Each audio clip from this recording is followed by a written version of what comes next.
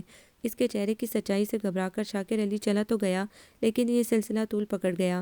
اب تک تو ان چہروں پر صرف بیزاری و اکتاہٹ ہی تھی، اب ان پر اس نفرت کا رنگ صاف نظر آیا کرتا جو انہوں نے کسی وقتی مصلحت کے تحت اپنے دلوں میں دبا کر رکھی تھی۔ ارے بی بی، ٹھنڈی سانس بھر کر کسی جاننے والی کو سنانے والی یہ یقیناً اس کی چچی تھی یا شاید نانی۔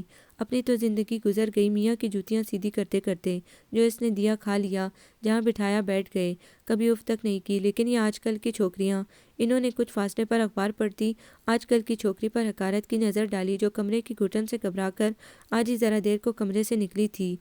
پڑھ لکھ کر پتہ نہیں ان کے دماغ کہاں جا پہنچتے ہیں، اپنے شوہر کا سرسائیں کا مقابلہ کرتی ہیں۔ توبہ، قیامت کی نشانیاں ہیں ساری۔ شوہر، اسے بے ساختہ ہی ہنسی آ گئی۔ ارے بی بی، تربیت ہی بڑی چیز ہوتی ہے، ماں نے یہی کچھ سکھایا پڑھایا تو ہوگا ساری زندگی۔ وہ غالباً کوئی پڑوسن تھی۔ اس نے خاموشی سے اخبار طے کر کے واپس رکھ دیا اور اٹھ کھڑی ہوئی۔ وہ تو آج کل خود چٹپٹی خبر بنی ہوئی تھی جس پر ہر آتا جاتا حسب توفیق کمنٹس پاس کرتا رہتا۔ تم دستخط کرو گی یا نہیں؟ شاکر علی کا ضبط جواب دے رہا تھا۔ کروں گی، لیکن اس روز جب مجھے یقین ہو جائے گا کہ تمہاری بھی کوئی چیز میری ہے، کہ اپنے پابا کی امانت کو میں ایک اجنبی کے سپرد تو ہرگز نہیں کروں گی۔ ہمارے خاندان کی عورتیں کبھی اپنے شوہر کے سامنے اونچی آواز میں بات نہیں کرتی، اور تم؟ ہاں، اس کے ہونٹوں پر طنزیہ مسکراہٹ ابھری۔ تمہارے خاندان کی عورتیں شوہروں کے گھر سے جانے کے بعد اونچی آواز میں شوہروں کی برائیاں جو کر لیتی ہیں۔ بکواس مت کرو۔ گلدان دیوار سے ٹکرا کر پاش پاش ہو گیا۔ قریب تھا کہ اس کے جنون کی زد میں وہ بھی آ جاتی کہ کوئی اسے ملنے آ گیا۔ آنٹی جہاں آرا یقیناً مما کی بہت سچی دوست تھیں، تبھی وہ نہ جانے کہاں سے اس کا سراغ ڈھونڈ کر اس سے ملنے اور مما کی تعزیت کرنے آ گئیں۔ گھر والوں کے بیزار رویے، مینا کے چہرے کی وحشت، اور اس سے دوگنی عمر کا شوہر، از خود بہت کچھ سمجھا گیا۔ سو جب انہوں نے اسے ساتھ چلنے کی آفر دی تو اس نے بھی سنجیدگی سے سوچا کہ اسے اب واقعی یہاں سے چلے جانا چاہیے، کہ آج تو یہ گلدان دیوار سے لگ کر ٹوٹا ہے، کل کو شاید مجھ پر بھی آزمایا جائے۔ بیگ اٹھاتے وقت اس نے مما کی تصویر کو معذرت سے دیکھا۔ آئی ایم سوری مما، لیکن آپ کی خواہش کو پورا کرنا جب تک میرے بس میں تھا میں نے کیا، لیکن اپنے حق کے لیے لڑنا اور حالات کو بہادری سے فیس کرنا بھی تو آپ نے ہی سکھایا تھا۔ پھر آپ تو میری تنہائی کا علاج چاہتی تھیں، یہ تو نہیں چاہتی تھی کہ میں اس سے بھی زیادہ اذیت ناک تنہائی میں گر جاؤں۔ ہاں مما، وہ تنہائی تو میری دوست تھی، ساتھی تھی، اس میں رفاقت تھی، اپنائیت تھی، لیکن اس کمرے کی وحشت زدہ تنہائی میں اجنبیت ہے جو مجھے دور دھکیلتی ہے۔ اور پھر علی کی بہت دیر کی خاموشی پر جنید نے سر اٹھایا۔ بس ختم، علی نے آہستگی اور افسردگی سے سر ہلایا۔ مما اسے یہاں لے آئیں، وہاں رہ کر وہ نہ مقابلہ کر سکتی تھی نہ فیصلہ۔ اسے تنہائی میں سنجیدگی سے سوچنے کی ضرورت ہے۔ ہم اس کی زندگی میں ہر طرح سے مدد کر سکتے ہیں لیکن فیصلہ نہیں کر سکتے۔ فیصلہ تو بہرحال اسے ہی کرنا ہے۔ شاکر علی اس کے پیچھے نہیں آیا کبھی، بہت دفعہ، لیکن پاپا کا وکیل ہونا اس کے لیے بڑا نقصان دہ رہا۔ ہر دفعہ وہ ان کی ڈانٹ کھا کر واپس چلا گیا۔ ایسا ہمیشہ تو نہیں چل سکتا نا۔ اس نے کرسی سے ٹیک لگاتے ہوئے علی کو پرسوچ انداز میں دیکھا۔ ظاہر ہے کہ نہیں، لیکن یار انسان ایک دفعہ اپنی خواہش کے ہاتھوں دھوکہ کھا جائے تو برسوں دوبارہ کوئی خواہش کرتے ہوئے ڈرتا رہتا ہے۔ میری اس بہن نے حقیقی زندگی کا مزہ شاید ہی چکھا ہو۔ وہ اپنے سگے رشتہ داروں کے ہاتھوں زخم خوردہ ہے، اس لیے بے یقین ہے۔ زمانے پر، خوشیوں پر، رشتوں پر اس کا یقین بالکل نہیں ہے۔ اس لیے ہم یہ چاہتے ہیں کہ اگر وہ خلا کا فیصلہ کر لے تو پھر ہم اسے کسی ایسے شخص کے سپرد کریں جو زندگی اور دنیا پر اس کے اعتماد کو بحال کر سکے۔ جنید نے گہری سانس لے کر ٹیک لگاتے ہوئے ارد گرد نظر ڈالی۔ دن کے وقت سرسبز ہرا بھرا نظر آنے والا لان اس وقت رات کے اندھیرے میں ڈوبا ہوا تھا۔ اس نے سر جھکا کر اس گھر کے بارے میں سوچا جس کا ایک مکین شاید رات کے اس پیر بھی فیصلے کی گھڑی کا انتظار کرتے ہوئے جاگ رہا تھا۔ میں زیادہ دعویٰ تو نہیں کرتا، بہت دیر کی خاموشی کے بعد اس نے کہا، لیکن اگر تم لوگ مجھ پر بھروسہ کرو تو میں تمہارے یقین کو دھوکہ نہیں دوں گا۔ علی آہستہ سے مسکرایا اور اپنا ہاتھ اس کے کندھے پر رکھ دیا۔ ہمیں تم پر نہ صرف بھروسہ ہے جنید، بلکہ یقین بھی ہے۔ سلام پھیر کر جہاں آرا بیگم نے نظر اٹھائی تو وہ چائے لیے پاس ہی کھڑی تھی۔ بیٹھو، انہوں نے اسے اشارہ کرتے ہوئے تسبیح سنبھال لی۔ وہ خاموشی سے پاس بیٹھ گئی۔ روتی رہی ہو تمام رات؟ وہ ایک نظر اس پر ڈال کر پھر دانے گرانے لگی۔ اس نے نظریں جھکا لیں۔ کبھی میں سوچتی تھی کہ تمہارے دادا نے اپنی زندگی میں ہی جائیداد تقسیم کر کے تمہارے والد کا حصہ ان کو دے کر تمہارے ساتھ بڑا ظلم کیا ہے۔ یہ جائیداد تمہارے اور تمہاری مما کے کسی کام تو کبھی آئی نہیں، الٹا سر درد ہی بن گئی۔ لیکن اب میں سوچتی ہوں کہ اچھا ہی ہوا، کم از کم اس بہانے تمہارے ددیال والوں کی اصلیت تو پتہ چل گئی۔ ہاں، اس کی قیمت تمہیں بہت بڑی ادا کرنی پڑی۔ انہوں نے اس کے ستے ہوئے چہرے کو دیکھا۔ میں تمہاری مشکل سمجھ رہی ہوں بیٹا، اگر تم واپس جاؤ تو میرا نہیں خیال ہے کہ وہاں تم وہ عزت حاصل نہیں کر سکو گی جو تمہارا حق ہے، اور اگر خلا کا فیصلہ کر لو تو یہ دنیا طلاق یافتہ کو جس نظر سے دیکھتی ہے وہ بھی تم جانتی ہو۔ ہمارا معاشرہ بھی بڑا عجیب ہے۔ ہمارے مذہب میں تو گھر کے مردوں سے لے کر حکومت تک کو عورت کا نگراں بنایا گیا ہے، لیکن ہمارے ہاں ہر مسئلہ اس تکنیک سے حل کیا جاتا ہے کہ نقصان گھوم پھر کر صرف عورت ہی کے حصے میں آئے۔ لیکن میرا خیال ہے معاشرے سے اپنا حق تم جیسی پڑھی لکھی اور مضبوط لڑکیاں ہی لے سکتی ہیں۔ تم کوئی فیصلہ کر لو تو ہمیں بھی تمہارے متعلق کچھ سوچنے میں آسانی ہو۔ انہوں نے پرشفقت لہجے میں بات ختم کی تو مینا ان کے آخری جملے سے چونک پڑی۔ کہیں جنید نے ان سے کچھ کہہ تو نہیں دیا؟ پرتشویش نظروں سے انہیں دیکھتی ہوئی وہ اندر کا سوال اندر ہی دبائے اٹھ کھڑی ہوئی۔ آخر یہ لوگ کتنی دیر میں واپس آئیں گے؟ علی نے ایک دیوار سے دوسری تک جاتے ہوئے تیسری دفعہ پوچھا۔ میرا خیال ہے آپ ڈرل جاری رکھیے، 150 چکر پورے ہونے تک انشاءاللہ آ ہی جائیں گے۔ شازی بدستور ٹی وی دیکھتے ہوئے ٹھنڈے لہجے میں بولا۔ اور پھر ابھی سے کیسے آ جائیں گے پیارے بھائی؟ ابھی تو ہمارے بزرگ مخالف پارٹی کو آپ کی خصوصیات آدھی بھی نہیں بتا پائے ہوں گے۔ مانی نے لقمہ دیا۔ اور جھوٹ بولنے میں تو ویسے بھی کچھ ٹائم تو لگتا ہی ہے نا۔ شازی نے سنجیدگی سے سر ہلایا۔ تم تو چپ رہو یار، علی نے ڈرل جاری رکھتے ہوئے اسے گھرکا۔ آج بزرگ پارٹی اس کے رشتے کا جواب لینے اس کی کلیگ عائشہ کے گھر گئی ہوئی تھی۔ میری سمجھ میں نہیں آ رہا کہ جنید بھائی کو جانے کی کیا ضرورت تھی، امبر نے ڈرائی فروٹ چکھتے ہوئے کہا۔ میں بتاؤں؟ شازی ٹی وی بند کر کے سیدھا ہو کر بیٹھ گیا۔ ان کو ڈر تھا کہ یہ دہشتناک، خوفناک، ہیبت ناک اور ڈھیر ساری دوسری ناکوں والا پروپوزل سن کر اور اس کا جواب دیتے ہوئے وہاں کسی کی حالت نہ خراب ہو جائے۔ دیکھا نہیں تھا، اپنا میڈیکل باکس ساتھ لے کر گئے تھے، لیکن جنید بھائی کو یہاں کا بھی تو خیال کرنا چاہیے تھا۔ دیکھ نہیں رہے ہو کہ لوگوں کا کیا حال ہوتا جا رہا ہے؟ بلڈ پریشر نیچے آ رہا ہے، آنکھیں پیلی پڑ گئی ہیں، وزن کم ہو رہا ہے، جسم پر کپ کپی طاری ہے، چہرہ پھیکا پڑ گیا ہے۔ مانی نے رننگ کمنٹری شروع کر دی۔ اب اگر تم دونوں نے ایک لفظ بھی بولا تو میں سر پھاڑ دوں گا۔ علی طیش میں آ گیا۔ نہیں نہیں بھائی، ہماری تو ساری نیک خواہشات آپ کے ساتھ ہیں۔ خدا آپ کو اپنے مقصد میں کامیاب کرے اور آپ کو آپ کی مرضی کی خوشی نصیب ہو۔ مانی کی سنجیدگی سے دعا دینے پر علی نے شازی کو جتانے والے انداز میں دیکھا۔ دیکھا، یہ ہوتے ہیں نیک لوگوں کے نیک جذبات۔ جی ہاں، شازی بالکل بھی متاثر ہوئے بغیر بولا۔ ان نیک لوگوں کے جذبات ان 500 روپے کی وجہ سے نیک ہیں جن کی اس نے میرے ساتھ شرط لگائی ہے۔ بہت بری بات ہے بھائیوں کی خوشی پر شرط لگانا۔ مینا نے علی کو گھورنے پر مسکراہٹ دبا کر مصنوعی افسوس کیا۔ تم لوگوں کو بالکل شرم نہیں آتی؟ علی غصے سے آؤٹ ہو ہی رہا تھا کہ باہر گاڑی کی آواز پر سب چوکنے ہو گئے۔ اندر آنے والوں میں سب سے آگے جنید تھا۔ اس نے آگے بڑھ کر علی کے کندھے پر ہاتھ رکھا۔ صبر کرو میرے یار، ہمیں تو تمہاری قابلیت پر کوئی شک نہیں تھا، لیکن جو خدا کو منظور۔ کیا مطلب ہے تمہارا؟ علی کا بلڈ پریشر واقعی نیچے آنے لگا۔ کوئی بات نہیں علی بھائی، زندگی میں ایسے واقعات تو ہوتے ہی رہتے ہیں جن پر برسوں یقین نہیں آتا، مانی نے تسلی دی۔ اور بڑے لوگوں کے ساتھ تو یہ چھوٹی چھوٹی باتیں ہوا ہی کرتی ہیں۔ شازی نے بھی عشق جوئی میں حصہ لیا۔ دیکھ لو علی، تمہاری قسمت اتنی اچھی ہو تو کوئی کیا کر سکتا ہے۔ بزرگ پارٹی ہنستے مسکراتے داخل ہوئی۔ اور یہ تم سب منہ لٹکائے کیوں کھڑے ہو؟ بھئی خوشی کا موقع ہے، کوئی گانے وانے گاؤ۔ جنید کی ماما نے آخری جملہ گرکنے کے اسٹائل میں کہا۔ ہائے میرے 500 روپے! شازی دل پر ہاتھ رکھ کر دڑام سے صوفے پر گر پڑا اور علی صوفے پر بیٹھ کر شرمانے میں مصروف ہو گیا۔ سب نے مبارکباد کا شور مچا دیا۔ ایک ایک دن انتظار میں گزارتے گزارتے بالآخر اس کا رزلٹ بھی آ ہی گیا اور اس وقت اس کی فرسٹ ڈویژن کی خوشی میں سب لاؤنج میں جمع اس کی کامیابی کو پکوڑے کھا کر سیلیبریٹ کر رہے تھے۔ جنید بھائی، آپ کبھی بور نہیں ہوئے؟ بچپن سے اب تک ایک ہی طرح کی پوزیشن لیتے لیتے کبھی تو انسان کو چیلنج کرنا چاہیے، منہ کا ذائقہ بدلنے کے لیے فیل ویل ہونا چاہیے۔ مانی نے نہایت سنجیدگی سے پوچھا۔ چینج کے لیے تم جو موجود ہو، علی نے ہنستے ہوئے کہا۔ یاد ہے جب تم اپنے اسکول ٹیسٹ میں ملنے والے 100 میں 30 مارکس کو 80 میں بدل کر تایا ابو کے سائن بھی خود ہی کر لیا کرتے تھے، اور پھر جیسے فلم سی چل پڑی سب کے سامنے، سب اپنے بچپن کی دھن میں کھونے لگے جب علی اور جنید نے برابر والوں کے مرغے اڑا کر انہی کی دعوت کر دی اور وہ ان کی مہمانداری سے بے حد متاثر ہوتے ہوئے ان کے سامنے ان چوروں کو صلواتیں سناتے رہے جنہوں نے ان کا منی پولٹری فارم اجاڑ دیا تھا۔ جب شادی صاحب اسکول میں سانگ کمپٹیشن میں حصہ لیتے ہوئے گانا گاتے گاتے وقت جوش میں آ کر اتنے زور سے اچھلے کہ اسٹیج توڑ کر نیچے جا پڑے اور ٹخنے کی ہڈی توڑوا بیٹھے۔ جب امبر کی گڑیا کی شادی تھی اور اس کی دوست اور گڈے کی اماں کے عین وقت پر ناراض ہو جانے کے باعث روتی ہوئی امبر کو چپ کرانے کے لیے چاروں لڑکوں کو لڑکیوں کی طرح گانے گا گا کر گڈے کا بیاہ رچانا پڑا۔ حالانکہ علی اور جنید تو اس وقت کالج میں پڑھتے تھے، اور جب مانی نے ایک دن اپنے 18-20 دوستوں کو کھانے پر بلایا اور گھر والوں کو بتانا بھول گیا، جب 18-20 مہمان ان کے گھر اکٹھے ہوئے تو گھر والوں کی حالت دیکھنے کی قابل تھی۔ مینا ان سب کے درمیان بیٹھی ہر ایک کے چہرے پر گزرے دنوں کی روشنی پھیلتے دیکھتی رہی۔ اس کے گزرے دنوں میں ایسی کوئی بات نہیں تھی جو اس کے چہرے پر تھوڑی سی بھی روشنی پھیلا سکتی۔ وہ خاموشی سے ان کے درمیان سے اٹھ کر باہر آ بیٹھی۔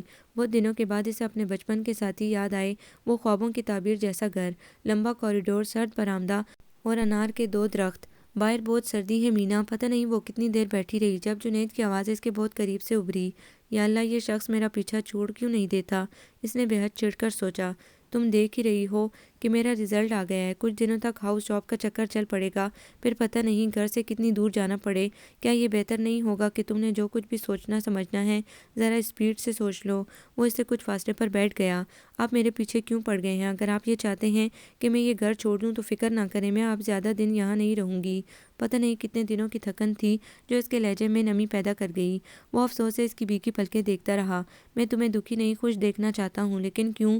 میرا آپ سے کیا رشتہ ہے؟ بہت دنوں کی جنجلائی وہ اپنے لہجے پر قابو نہیں پا رہی تھی۔ گویا آپ کے مطابق انسان کو اپنے رشتہ داروں کے علاوہ اور کسی کو خوش دیکھنے کی خواہش نہیں کرنی چاہیے، لیکن کچھ رشتے وضاحتوں سے ماورا بھی تو ہوتے ہیں مینا، جن کی تشریح نہیں کی جا سکتی، جن کو نام نہیں دیا جا سکتا، لیکن جن کو محسوس کیا جا سکتا ہے، خوشبو کی طرح، ہوا کی طرح۔ اور اس نے اپنی نظریں اس پر ٹکائیں۔ محبت کی طرح۔ آپ نے فیض کی وہ نظم نہیں پڑھی جو میرا تمہارا رشتہ ہے؟ آپ جانتے ہیں کہ میں میرڈ ہوں۔ اس نے ٹھنڈے لہجے میں سمجھانے کے انداز میں بات کاٹی۔ مجھے بہت افسوس ہوا تھا علی سے سب کچھ سن کر، اس بات کا نہیں کہ ان لوگوں نے تمہارے ساتھ دھوکہ کیا ہے، بلکہ ان اندھوں کی عقل پر جو تمہیں دیکھ کر تمہارے ساتھ رہ کر بھی چند ایکڑ زمین کو تم پر فوقیت دے رہے ہیں۔ وہ سن بیٹھی، اسے دیکھتی رہی۔ ہاں، اپنی یہ اوقات تو اسے بھی دن رات یاد رہتی کہ اپنی شکل سے لے کر شخصیت تک اس میں ایسی کوئی بات نہیں تھی جو اسے اس بنجر زمین پر فوقیت دلا سکتی۔ کسی نے اگر اس سے سوچا بھی، اس سے رشتہ جوڑا بھی تو اس زمین و جائیداد کے حوالے سے، لیکن اس کی یہ اوقات یوں مشتہر ہو جائے گی، 2 دوستوں کے درمیان اس طرح موضوع بحث بن جائے گی، اتنی انسلٹ کا تو اس نے کبھی سوچا بھی نہیں تھا۔ وہ خاموشی سے اٹھ کھڑی ہوئی۔ اذیت کا وہ نہ جانے کون سا احساس تھا جو اس کی ہڈیوں تک کو کاٹتا چلا گیا۔ یاد رکھنا مینا، کبھی کبھی ہم بہت مایوس ہو جاتے ہیں کہ آخر سورج کی روشنی ہم تک کیوں نہیں پہنچ رہی، اور وقت گزارنے کے بعد پتہ چلتا ہے کہ ہم سورج سے منہ موڑے کھڑے تھے۔ جاتے جاتے اس کے کانوں میں جنید کی آواز آئی۔ حرف لفظوں سے جدا ہیں، کور چشم باز ہے، کون سا دشمن ہے میرا، کون سا ہم راز ہے، سینکڑوں چہرے ہیں لیکن آشنا کوئی نہیں، ایک سی شکلیں ہیں سب کی، ایک سی آواز ہے۔ رات کے سرد اندھیرے میں کمرے میں ادھر سے ادھر جاتے ہوئے وہ جنید کے الفاظ پر غور کر رہی تھی۔ آخر تم اتنی خفا کیوں ہو؟ کوئی اس کے اندر سے بولا۔ کیا تم یہ چاہتی ہو کہ لوگ تمہیں چاہتے رہیں، تمہارے پیچھے بھاگتے رہیں اور کبھی تمہاری اصلیت نہ جان سکیں، کبھی نہ جان سکے کہ تم ایک ریجیکٹڈ اور ان وانٹڈ لڑکی کو، جس کی واحد کشش اس کی جائیداد ہے؟ ہرگز نہیں۔ اس نے اپنا دفاع کیا۔ میں نے کبھی ایسا نہیں سوچا، لیکن جب اسے سب کچھ معلوم ہی ہے تو وہ آخر پلٹ کیوں نہیں جاتا؟ کیوں پرائی منزل کی طرف بڑھنا چاہتا ہے؟ اس لیے کہ وہ احمق نہیں ہے۔ وہ اس بلینک چیک کو کیوں چھوڑ دے جو اس پر قسمت کے دروازے کھول سکتا ہے، چاہے وہ چیک چوری کا ہی کیوں نہ ہو؟ اپنوں کے دیے گئے زہر نے زبان نکال کر کہا تو وہ بے چین سی ہو کر بیٹھ گئی۔ وہ ایسا ہی ہے، بدگمانی کے سانپ نے فنکار کر کہا، ورنہ اس کو لڑکیوں کی کیا کمی ہو سکتی ہے جو وہ تمہاری دھوپ میں پاؤں جلائے؟ اس کے ساتھ رسیدہ پیڑ سے اس کو کیا لینا؟ اور رات کے گپ اندھیرے میں بے اعتماد بے یقین زرمینہ کا رہا سہا یقین بھی اٹھ گیا۔ اگر ایسا ہے جنید احمد، اس نے اندھیرے میں دیکھتے ہوئے سوچا، تو میں دولت کے نام کی ان کائی زدہ دیواروں کو ڈھا دوں گی جن سے میری اصل شخصیت نظر ہی نہیں آتی۔ میں اپنے حوالے سے زندہ رہوں گی، اپنی جائیداد کے حوالے سے نہیں، اور پھر دیکھوں گی کہ سورج کی کتنی روشنی مجھ تک پہنچتی ہے۔ ایک تو جنید بھائی، آپ کے ساتھ کھیلنے میں یہ بڑی مصیبت ہے کہ آپ خود تو ایک جگہ کھڑے رہتے ہیں اور اگلے آدمی کو سارے لان میں دوڑا دیتے ہیں۔ شازی نے پسینے پسینے ہو کر کہا، جو جنید کے ساتھ بیڈمنٹن کھیلتے ہوئے آدھے گھنٹے میں ہی ہانپ چکا تھا۔ شرم کرو یار، جوان آدمی ہو۔ جنید نے غیرت دلائی، جناب میں اتنی دیر سے اسی شرم کے سہارے تو کھیل رہا ہوں، ورنہ تو کبھی کا گر گیا ہوتا۔ آپ کہاں تھی مینا جی صبح سے؟ اس نے گری ہوئی شٹل کاک اٹھاتے ہوئے گیٹ سے اندر آتی مینا کو مخاطب کیا۔ جنید نے مڑ کر اس کو دیکھا اور ریکٹ پھینک کر کرسی پر جا بیٹھا۔ شازی چائے تو پلاؤ یار، بہت طلب ہو رہی ہے۔ اور شازی شکر کرتا ہوا اندر بڑھ گیا۔ شازی ایک کپ میرے لیے بھی۔ اس کی مخالف سمت میں بیٹھتے ہوئے وہ بہت بشاشت سے بول رہی تھی۔ کہاں تھی تم صبح سے؟ اس نے پرتشویش لہجے میں پوچھا۔ میں حسن انکل کے ساتھ ان کے دفتر گئی تھی، کچھ ضروری کام نپٹانے تھے۔ انکل میرے وکیل بھی ہوتے ہیں نا؟ جنید چونک کر سیدھا ہو کر بیٹھ گیا۔ نہ جانے کیا کرائی ہے؟ کیوں؟ جنید نے سوال کیا۔ مینا نے غور سے اسے دیکھا۔ یہ کیئرنگ اور کنسرننگ تاثرات ابھی بیزاری میں بدل جائیں گے۔ ہاں، یہ تماشا تو اس نے پہلے بھی دیکھا تھا، اور اب کتنا مزہ آئے گا جنید احمد جب تمہاری ساری امیدیں دم توڑ جائیں گی۔ اس نے سوچ کر مزہ لیا، پھر کچھ دیر ٹھہر کر بولی، میں نے اپنے گھر کے سوا پاپا کی ساری زمین، ساری جائیداد شاکر علی کے نام لکھ دی ہے۔ شاکر علی اس لحاظ سے تم سے بہت بہتر ہے جنید احمد کہ اس نے مجھے سہارا دینے کا ڈھونگ ضرور رچایا تھا، لیکن محبت کے نام پر نہیں۔ اب تم کیا کرو گے؟ بھاگ جاؤ گے، چھوڑ جاؤ گے خزاں میں گرے پیڑ کو؟ کہہ کر سر جھکائے سوچے گئی۔ شکر ہے تم نے کوئی کام عقل کا کیا تو صحیح۔ جنید کی مطمئن آواز اس کے سارے خیالوں کو اندھے منہ گرا گئی۔ بدگمانی کے سارے سانپ بلوں میں گھس گئے۔ وہ کچھ نہ سمجھنے کے سٹائل میں بیٹھی رہی۔ اپنے فیصلے پر کبھی پچھتانا مت زرمینہ۔ کچھ دیر رک کر اس نے کہا، کیونکہ نقصان میں تم نہیں رہی، نقصان میں وہ لوگ رہے ہیں جو تمہاری شخصیت کے اصل جوہر سے واقف ہی نہیں۔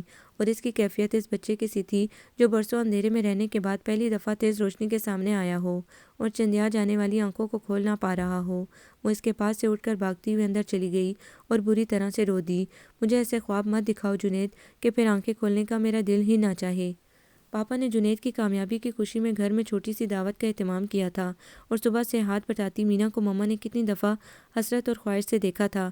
کچھ لوگوں کا وجود پارس ہوتا ہے، جس کام کو، جس چیز کو ہاتھ لگائیں سونے جیسا بنا دیتے ہیں۔ کتنا اچھا ہو اگر پارس جیسی یہ لڑکی اس طرح ان کے چھوٹے چھوٹے کام تمام عمر سنبھالتی رہے۔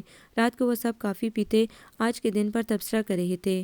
ہاں تو جنید احمد صاحب، اب آپ فرمائیے کہ آگے آپ کے کیا ارادے ہیں؟ شازی نے پین کو مائک بنا کر کمپیئرنگ کے سٹائل میں کہا، اب آگے یہ ایک پولٹری فارم کھول کر ملک و قوم کی خدمت کریں گے۔ مانی نے چڑھ کر کہا، یار ڈاکٹر ہیں تو ظاہر ہے ڈاکٹری ہی کریں گے، تمہارا بولنا بہت ضروری ہے۔ شازی کو اپنی نشریات کی مداخلت پر غصہ آ گیا۔ آپ بتائیں جنید صاحب، اب تک تو آپ کی ساری خواہشات تقریباً پوری ہوئی ہیں، کوئی ایسی حسرت ہے جو دل سے چاہتے ہوں کہ پوری ہو جائے؟ جنید نے کچھ دیر سوچا، پھر آہستہ آہستہ گنگنانے لگا، اس جھیل کنارے پل دو پل ایک خواب کا نیلا پھول کھلے، وہ پھول بادیں لہروں میں، ایک روز کبھی ہم شام ڈھلے، اس پھول کے بہتے رنگوں میں جس وقت لرزتا چاند جلے، اس وقت کہیں ان آنکھوں میں اس بسرے پل کی یاد تو ہو، ان جھیل سی گہری آنکھوں میں ایک شام کہیں آباد تو ہو، پھر چاہے آنکھ دریچے سے یہ خواب گریزاں ہو جائے، پھر چاہے عمر سمندر کی ہر موج پریشاں ہو جائے، پھر چاہے پھول کے چہرے کا ہر درد نمایاں ہو جائے، اس جھیل کنارے پل دو پل وہ روپ نگر ایجاد تو ہو، ان جھیل سی گہری آنکھوں میں ایک شام کہیں آباد تو ہو۔ ارادے تو نیک ہے نا بھائی؟ مانی نے اس کی کھوئی کھوئی شکل کے آگے ہاتھ ہلایا۔ اس کے کیا ارادے ہونے ہیں؟ یہ تو شادی کے روز بھی قاضی صاحب کی نبض پکڑ لے گا کہ ذرا منہ کھول کر لمبے لمبے سانس تو لیں۔ علی نے کنکیوں سے مینا کو دیکھتے ہوئے بات سنبھالی، جو لاؤنج میں بیٹھے ان لوگوں کو کافی سرو کرتے کرتے یکدم خوفزدہ سی ہو گئی تھی۔ دیکھیں مینا جی، یہ ڈریس اچھا نہیں علی بھائی کی شادی کے لیے۔ علی کی شادی ابھی مہینوں دور تھی اور امبر روزانہ نیا میگزین کھول کر ڈریس ڈیزائن ڈھونڈ رہی ہوتی۔ یہ مینا نے حیران پریشان ہو کر اس نہایت ٹوٹ پٹانگ ڈریس کو دیکھا۔ کیوں اچھا نہیں ہے؟ امبر کے چہرے پر معصومیت تھی۔ بہت اچھا ہے چندا، بس اس کو پہن کر مما سے ذرا فاصلے پر رہنا۔ انہوں نے دیکھ لیا تو تمہیں اسکول یونیفارم پہنا کر بارات کے ساتھ بھیج دیں گی۔ مینا نے بہت پیار سے اس کا گال چھوا۔ امبر، تمہیں تائی اماں بلا رہی ہیں۔ علی ایک دم اندر آتا ہوا امبر کو چلتا کر کے متفکر انداز میں اس کے سامنے بیٹھ گیا۔ مجھے تم سے کچھ ضروری بات کرنی ہے۔ امبر کے پھیلائے ہوئے میگزینز سنبھالتے سنبھالتے اس نے چونک کر علی کو دیکھا۔ آج شاکر علی میرے دفتر آیا تھا۔ وہ سانس روکے اسے دیکھتی رہی۔ وہ کہہ رہا تھا اگر تم چاہو تو واپس آ سکتی ہو۔ وہ تمہارے سارے حقوق پورے کرنے کو تیار ہے۔ اگر تم چاہو۔ سارے ماحول پر 3 لفظوں کی بازگشت چھا گئی۔ اگر وہ چاہے تو واپس جا سکتی ہے، ورنہ وہاں کسی کو اس کا انتظار نہیں۔ وہ لوگ جو کل تک اسے واپس لانے کے لیے قانونی چارہ جوئی تک کر رہے تھے، آج کہہ رہے تھے کہ اگر تم چاہو تو، ورنہ تو کوئی فرق نہیں پڑتا۔ اتنے دنوں سے امید کی ایک چھوٹی سی کرن کو وہ دونوں ہاتھوں کی اوٹ میں چھپائے ہوئے تھی کہ شاید اس کے اتنے بڑے قدم کے بعد ان کے دلوں پر بیزاری اور نفرت کی دھند چھٹ جائے۔ انہیں یہی دکھ تھا کہ جائیداد خاندان سے باہر کیوں گئی۔ شاید جائیداد کے واپس جانے کے بعد وہ اس بھتیجی کو بھی یاد کر لیں جو اب بھی خاندان سے باہر تھی۔ شاید اسے اپنے خاندان کے نام کا صاحبان مل سکے۔ لیکن مینا، علی نے زور سے اسے ہلایا تو وہ چونک پڑی۔ پتہ نہیں اتنی دیر سے وہ کیا کہہ رہے تھے۔ دیکھو مینا، تم سمجھدار ہو، ذہین اور تعلیم یافتہ ہو، اپنے فیصلے خود کر سکتی ہو۔ لیکن وہ جھجک گیا۔ میرا خیال ہے شاکر علی کے گھر سے اب تمہیں کچھ نہیں ملے گا سوائے بے وقتی کے۔ اس نے کچھ دینے کے لیے مجھے اپنایا ہی کب تھا؟ اس نے مایوسی سے سوچا۔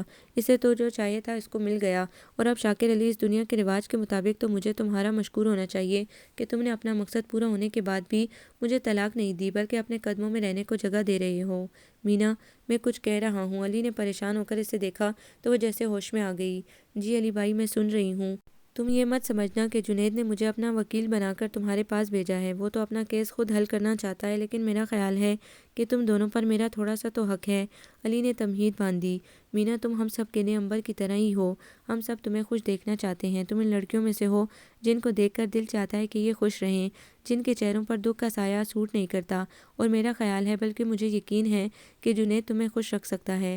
اگر میں یہ کہوں کہ وہ بہت قابل ہے، محنتی اور ذہین ہے، گڈ لکنگ ہے، تو یہ بات تو سب جانتے ہیں، لیکن میں اسے چونکہ سب کے مقابلے میں کچھ زیادہ جانتا ہوں، اس لیے میں یہ کہوں گا کہ وہ بہت متوازن شخصیت کا مالک ہے۔ اسے ہمیشہ یہ بات یاد رہی کہ وہ فیملی میں سب سے بڑا ہے، اس لیے اسے ایسا ہونا چاہیے کہ باقی اسے فالو کر سکے۔ اس نے وقت سے پہلے اور ضرورت سے زیادہ نہ کبھی کچھ سوچا، نہ اس کی خواہش کی۔ میں اس کے سب سے نزدیک ہوں، اور مجھے نہیں یاد کہ اس نے کبھی کسی لڑکی کا قصہ مزے لے کر مجھ سے بیان کیا ہو۔ تم اچھی طرح سوچ لو مینا، اس لیے کہ تم کوئی ڈیکوریشن پیس نہیں ہو جسے شاکر علی گھر کے ایک کونے میں رکھ کر بھول جائے۔ سوچ لو مینا، میں غلط نہیں کہہ رہا۔ علی اپنی بات پوری کر کے بہت دیر ہوئے جا چکا تھا، اور وہ بے حس و حرکت اب تک خاموش بیٹھی تھی۔ یہ علی بھائی بھی عجیب ہیں۔ امبر بڑبڑاتی ہوئی آ گئی۔ اب دیکھیں نا، تائی اماں نے تو مجھے نہیں بلایا تھا، خواہ مخواہ دوڑ لگوا دی۔ ارے آپ کو کیا ہوا مینا جی؟ مینا نے خاموشی سے اسے دیکھا اور اٹھ کھڑی ہوئی۔ کچھ نہیں امبر، میں اپنے کمرے میں ہوں، اگر کوئی کام ہو تو بتا دینا۔ کمرے میں آ کر وہ بستر پر گر گئی۔ تکیے سے بڑی سہیلی شاید لڑکیوں کی کوئی نہیں ہوا کرتی۔ اسی پر سر رکھ کر حسین خوابوں کا آسمان در آسمان سفر بھی کر ڈالتی ہیں، اور آنکھ کھلنے پر زمین پر گرنے کے بعد اسی سے لپٹ کر رو بھی لیتی ہیں۔ سو اس نے بھی اسی رازدار کو آنسوں کا راز دیتے ہوئے سوچا، کیا چاہا تھا میں نے؟ یہی نہ کہ مجھے اپنا نام مل سکے۔ کیا آسمان مانگا تھا تجھ سے مالک؟ اور اب تم میرے کون سے حقوق پورے کرو گے شاکر علی؟ اس وقت جب تمہیں مجھ سے کچھ ملنے کی امید تھی، تب بھی حقوق کے نام پر مجھے گھر کا وہ سب سے آخری کمرہ ملا تھا جو میرے آنے سے پہلے اسٹور روم کے طور پر استعمال ہوتا تھا، جس میں موجود 2 پلنگوں میں سے ایک پر میں خود ہوتی اور دوسرے پر سارے گھر کا کاٹ کباڑ۔ اب تم کیا مجھے سرونٹ کوارٹر دو گے؟ اسے شدت سے وہ گھر یاد آنے لگا، وہ اس کا بچپن کا دوست۔ ہاں، وہ وہاں جائے گی جس کے ڈرائنگ روم میں پاپا کی تصویر کے ساتھ اب مما کی تصویر کا بھی اضافہ ہو گیا تھا۔ تمہارا مجھ سے صرف نام ہی کا تو رشتہ ہے شاکر علی، اور جب میں بغیر تمہارے سہارے بھی زندہ رہ سکتی ہوں تو تمہارے نام کا عذاب سہنے تمہارے گھر کیوں جاؤں؟ میں اپنے گھر جاؤں گی اور اپنے نام کے ساتھ زندہ رہوں گی۔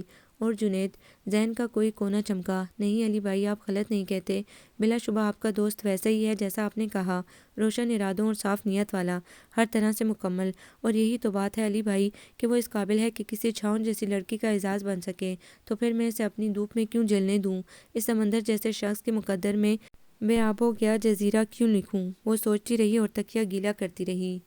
میرا درد نغمہ بے صدا، میری ذات ذرہ بے نشاں، میرے درد کو جو زباں ہے، مجھے اپنا نام و نشاں ملے، میرے ساتھ کا جو نشاں ملے، مجھے راز نظم جہاں ملے، مجھے کائنات کی سروری، مجھے دولت دو جہاں ملے۔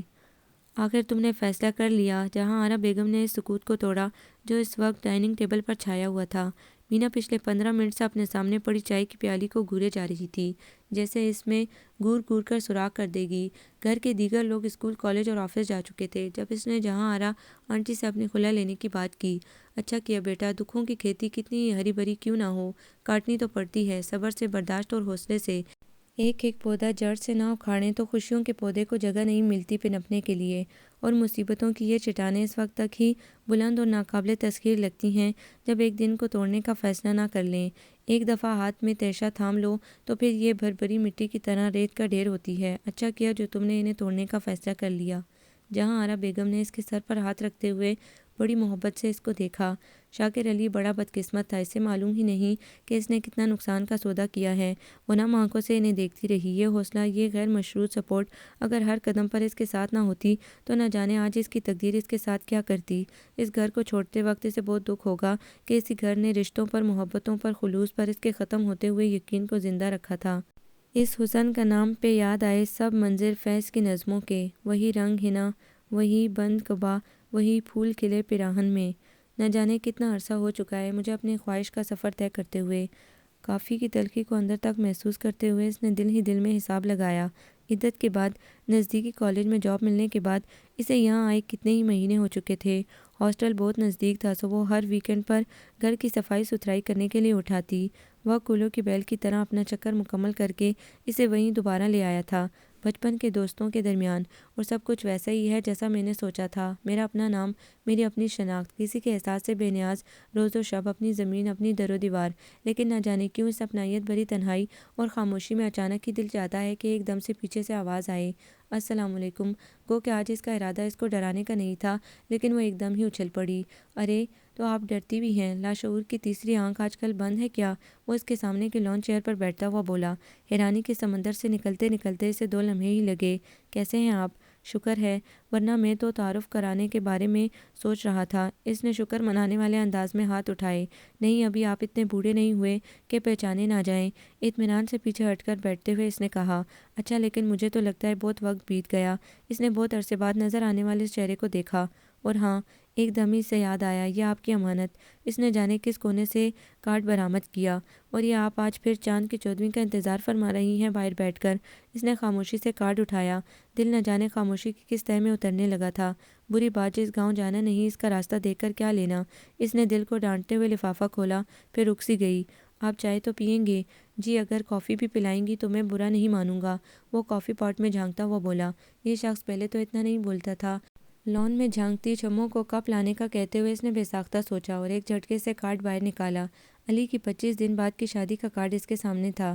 ایک گہری سانس اس کے اندر سے خارج ہوئی۔ اس نے سر اٹھا کر سامنے اس پر اترنے والی واردات سے بے خبر شخص کو کافی کا کپ بناتے ہوئے دیکھا۔ آگاہی کا لمحہ نہ آئے تو برسوں تک نہیں آتا، اور جب آ جائے تو انسان کے اندر کا سارا پول کھول کر رکھ دیتا ہے۔ تو یہ ہے وہ گھر جس کو آپ نے 6 فٹ کے انسان پر ترجیح دی۔ ویسے آپ اپنے رشتہ داروں سے کچھ کم تو نہیں؟ وہ گھر کا تفصیلی جائزہ لیتے ہوئے بولا تو وہ برہم سی ہو گئی۔ آپ کچھ زیادہ نہیں بولنے لگے؟ واقعی، اصل میں کم بولنے سے کسی بہت بڑے نقصان کا خدشہ ہو تو زیادہ بول لینا چاہیے۔ ویسے آپ کتنا وقت لیں گی تیاری کے لیے؟ ابھی سے؟ وہ حیران ہو گئی۔ ابھی تو شادی میں بہت دن ہیں۔ آپ کو شادی کے لیے کم اور تیاریوں کے لیے زیادہ بلایا جا رہا ہے۔ مما اور چچی جان بازار کے چکر لگا لگا کر نڈال ہو چکی ہیں۔ عنبر سے ان کا کپڑوں پر ہر روز مارکا چلتا ہے۔ شازی کریم کے ہاتھ کی بدمزہ کافی پی پی کر تنگ آیا ہوا ہے، اور ہاں، لان میں خردروٹ جھاڑیوں نے پھر سے سارے گلاب کے پودوں کا ستیہ ناش کر دیا ہے۔ یہ مالی ہماری زبان تو سمجھتا ہی نہیں، بلکہ کبھی کبھی تو لگتا ہے سارے گھر والے کوئی ایسی زبان بولتے ہیں جو آپ کے علاوہ کسی کی سمجھ میں آتی ہی نہیں، اور آپ کے بعد کوئی آپس میں کمیونیکیٹ نہیں کر پا رہا۔ اور کچھ؟ وہ اکتا گئی۔ اور ہاں، اسے جیسے ایک دم کچھ یاد آیا، وہ اپنے ڈاکٹر صاحب بھی تو ہیں، جن کے اندر کا ضدی بے چین دل آج کل ان کو ڈھنگ سے مسیحائی بھی نہیں کرنے دے پا رہا۔ یہ اتنے سارے لوگوں کی خواہشات کا بوجھ آپ اپنے کندھوں پر اٹھا کر کس طرح رات کو سکون سے سو لیتی ہیں؟ پتہ نہیں کتنی ادھوری خواہشات کا بوجھ اس کے گلے میں پھندا اٹکانے لگا۔ بلی کے بچے کو پالنے سے لے کر پاپا کے گھر تک ادھوری خواہش کا یہ سفر تو اس نے پہلے بھی بہت دفعہ کیا تھا، اور ہر بار واپسی کا سفر پہلے سے بھی زیادہ اذیت ناک تھا۔ ہم جنگل میں نہیں رہتے ڈاکٹر صاحب، ایک حقیقت ہوتی ہے جسے دنیا کہتے ہیں۔ اس کی آواز بھاری لیکن مضبوط تھی۔ اور دنیا سے اگر آپ ڈرتی ہوتی تو اس وقت یہاں سے بہت دور کسی بھرے پڑے گھر میں روایتوں کی بکل مارے شاکر علی کے بچوں کی شادیوں کے متعلق سوچ رہی ہوتی۔ اب آپ اٹھ جائیں، واپسی کا سفر بہت لمبا ہے۔ اور واپسی کا سفر لمبا تو ہمیشہ ہی ہوا کرتا ہے، لیکن سامنے بیٹھے شخص کی آنکھوں میں جاگتا ارادہ بتا رہا تھا کہ اس بار اذیت ناک ہرگز نہیں ہوگا۔ پلیز جنید، آپ سمجھنے کی کوشش کریں۔ وہ کمزور تو ہرگز نہیں تھی، لیکن آنسوؤں پر سے ایک دم ہی اس کا اختیار اٹھ گیا۔ وہ بونجھا ہو کر پہلے اسے پھر انگلی کی نوک پر خون کی ننھی سی بوند کو دیکھتا رہا جو گلاب کی ٹہنی گھماتے گھماتے اچانک ہی کسی کانٹے کے چبھنے سے ابھر آئی تھی، اور پھر اٹھ کھڑا ہوا۔ ٹھیک ہے زرمینہ علی خان، میں تمہیں خوش دیکھنا چاہتا ہوں۔ اگر تمہاری خوشی اسی میں ہے تو ٹھیک ہے، لیکن ایک بات یاد رکھنا کہ میں بہت پریکٹیکل ہوں، اس لیے بس یہ کہوں گا کہ تم نہیں تو کوئی نہیں، لیکن میں نے تم سے پہلی نظر میں محبت نہیں کی۔ تم میرے اندر بہت پہلے سے تھی اور ہمیشہ رہو گی۔ محبت کا جذبہ بھی میٹرک کے سرٹیفکیٹ کی طرح ہوتا ہے، ایک دفعہ اس پر جو نام لکھ دیا جائے وہ پھر عمر بھر تبدیل نہیں ہو سکتا۔ میں بھی اپنے جذبوں کو تمہارا نام دے چکا ہوں، اب میرے پاس کسی اور کو دینے کے لیے اور کچھ نہیں۔ تو اگر تم چاہو تو مجھے تنہائی کی آگ میں جلنے سے بچا سکتی ہو، ورنہ تمہاری مرضی، جنید نے سنجیدگی سے کہا، اور زرمینہ کے ارد گرد ساری آوازیں بازگشت بن کر گونجنے لگیں۔ میں نہیں چاہتی کہ تم اس ویران اور اکیلے گھر میں باقی زندگی گزارو۔ یہ چٹانیں اسی وقت تک ناقابل تذکیر لگتی ہیں جب تک ہم انہیں توڑنے کا فیصلہ نہ کر لیں۔ تم ان لڑکیوں میں سے ہو جن کو دیکھ کر دل چاہتا ہے کہ یہ سدا خوش رہیں۔ کبھی کبھی ہم بہت مایوس ہو جاتے ہیں کہ سورج کی روشنی ہم تک کیوں نہیں پہنچ رہی، اور وقت گزرنے پر پتہ چلتا ہے کہ ہم سورج سے منہ موڑے کھڑے تھے۔ نہ جانے کہاں کہاں سے آوازیں نکل کر اسے گھیرنے لگیں۔ اس نے آسمان پر نگاہ ڈالی۔ لگتا ہے مما آپ کی دعا قبول ہو گئی، مجھے تنہائی سے بچانے کی دعا۔ اور پھر مایوس کھڑے جنید کو دیکھا۔ یاد رکھنا جنید، میں کبھی اپنے حق سے زیادہ نہیں مانگوں گی، لیکن کبھی اپنے حق پر سمجھوتا نہیں کروں گی۔ اور اندر بڑھ گئی۔ جنید نے مسکراتے ہوئے ہلکے پھلکے ہو کر ارد گرد دیکھا، جہاں صاف ستھرے لان پر ان دنوں بہار کی آمد تھی۔ آپ کو یہ ناول کیسا لگا؟ کمنٹس میں اپنی رائے ضرور دیں۔ ہمارے چینل کو لائک کریں، سبسکرائب کریں، شیئر کریں۔